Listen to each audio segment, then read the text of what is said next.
Good day, everyone. I am Jasmine Around, the first reporter of Moodle for Frameworks and Principles Behind Our Moral Frameworks.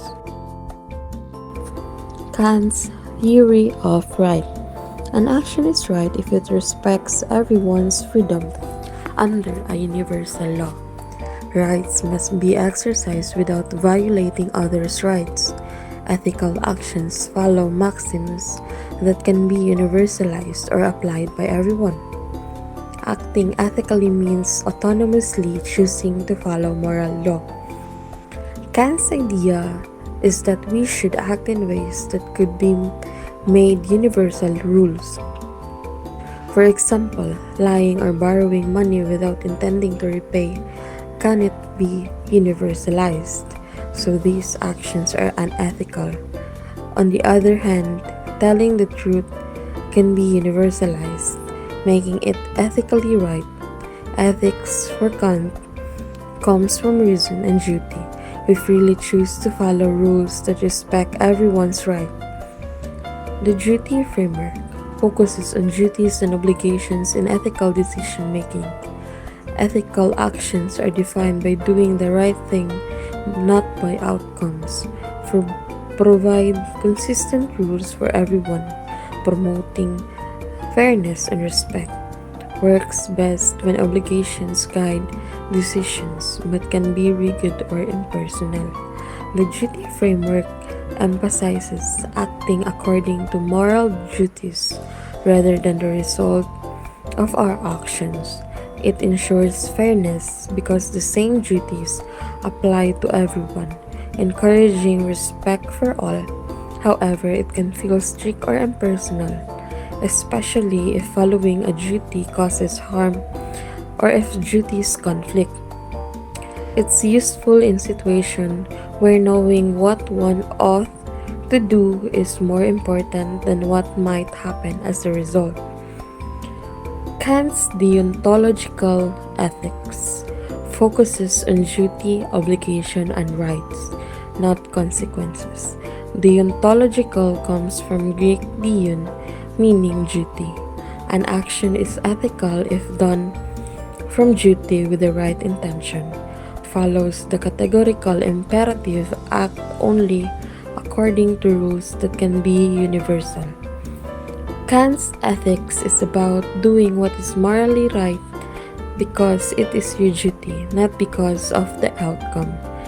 Dion shows that the duty is central. The categorical imperative ensures fairness. We should act in ways that everyone could follow. For instance, honesty is ethical because it could be a universal law, rule, no matter the situation. Categorical imperative. Categorical imperative. Kant proposed two versions of the categorical imperative in principle to guide the will. The first version say one must only act if they can will their maxim to become a universal law. If a maxim can't be universally adopted, acting on it is wrong. Examples include not willing, thou shalt steal, or killing as a universal maxims, since people would not want others to do those things to them. Kant's categorical imperative is a moral principle meant to guide how we should act, and he put forward two ways to understand it. The first version centers on the idea that before we act, we must ask if it'd be okay with everyone in the world following the same rule or maxim behind our action. If we can't reasonably want that rule to be universal, meaning it would lead to problems or something we'd never want done to ourselves, then acting on it is not right. For example, we can't say stealing or killing are acceptable because we wouldn't want others to steal from us or kill us. So making those universal rules makes no sense morally. The second version of the principle states, always treat humanity, whether yourself or other, not merely as means but also as an end, using someone only for their usefulness. Contemporary philosophy refers To this astigmatization, the parable Hope for the Flowers by Trina Paulos illustrates this, as a stripe climbs by stepping on other caterpillars to reach the top, seeing them only as means to move higher. This rule emphasizes that people aren't objects to be used and discarded when convenient. They deserve respect as beings with their own purposes. When we only see others as way to get what we want, it's like turning them into things. In Hope for the Flower, Stripe does exactly this by using fellow caterpillars as stepping stones to climb higher, instead of recognizing their worth. Oath implies can. The principle oath implies can, or attributed to Kant, state that we can only be commanded to act in a certain ways if we are capable of doing so. Derived from Kant's work, it holds that moral laws requiring us to improve as humans means we must have the capacity and actions an oath applies to must be possible under natural conditions. Joseph Fletcher used this to illustrate situationism with a full statement, if I ought to do something, I can do it. Logically, ability is necessary condition for obligation. I can may also relate to freedom defined as autonomous energy of being where the degree of responsibility and obligation. One cannot be more responsible than what they can do knowingly, freely, and voluntarily. Oath implies can is a key moral principle tied to Kant. Moral commands or obligations only make sense if we have the ability to carry them out. For example, if a moral law says we must become better people, it inherently means we're capable of improvement, and any action we're supposed to take must be possible under natural circumstances. Joseph Fletcher, a situation ethics thinker, used this idea to back his approach, stating, if I ought to do something, then I can do it, to show that obligation depends entirely on capacity. Beyond just basic ability, I can is also linked to freedom, defined as the autonomous energy of being. This means the extent of our freedom matches both our level of responsibility and the scale of our obligation. We can be held responsible for more than we're able to do consciously and willingly.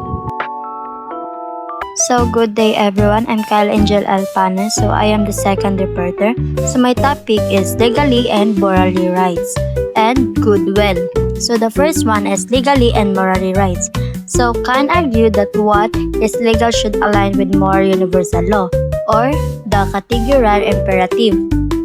However, in practice, legality often only requires compliance with a state or country's law, while morality may demand going beyond this, like paying above minimum wage out of care for an employee's needs. So, Kant argued that true legality should align with moral universal law, defined by the categorical imperative actions must be principle everyone could follow without contradiction. However, he acknowledged that in practice, so legal often refers only to compliance with a state or country's laws, which may not always be moral. Like for example, while paying employees the minimum wage is legally required in most places, Kant would argue that acting morally involves more than just meeting this baseline. Choosing to pay above minimum wage because of concern for an employee's financial needs goes beyond legal obligation and reflects alignment with universal moral principles of care and respect for others. So the next one is a goodwill. Goodwill, Kant stated that nothing is unconditionally good except a goodwill. The morality of an action depends on one's will or intentions, not just the outcome. A common critique is whether good intentions alone are sufficient. As the saying goes, the road to hell is paved with a good intention. So Kant stated, nothing can possibly be conceived in the world or even out of it, which can be called good without qualification, except a good will. For him, the morality of an action depends on the actor's intentions. Well, not the outcome. An action is right or wrong based on whether it is done with a good intention, even if results are negative. A common critique of this concept is captured by the saying, "The road to hell is paved with a good intention." Like for example, suppose someone donate food to a community and need with the sincere goal of helping, like goodwill. But the food is contaminated and makes people ill.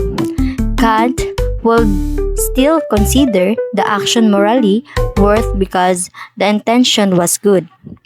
Critics may agree that good intentions alone are not enough. Attention to outcomes and responsibility for consequences also matter.